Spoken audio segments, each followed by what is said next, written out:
Wizara ya Ujenzi, TANROADS, DART,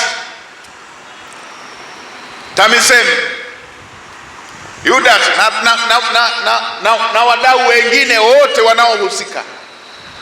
Anzeni mara moja, kaeni mara moja, mtengeneze utaratibu wa mpito.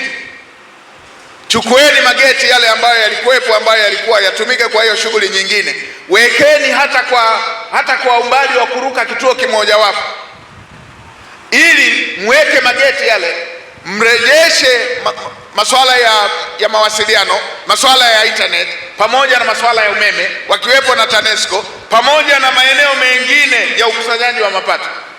Ndani ya siku 10 tuone hii shughuli ikirejea katika hali yake ya kawaida.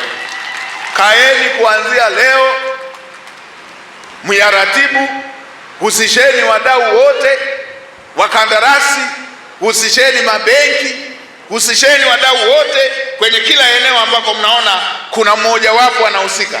Kaeni pamoja, tupate suluhisho la mpito wakati tunaandaa suluhisho kurejesha katika utaratibu wake wa kawaida.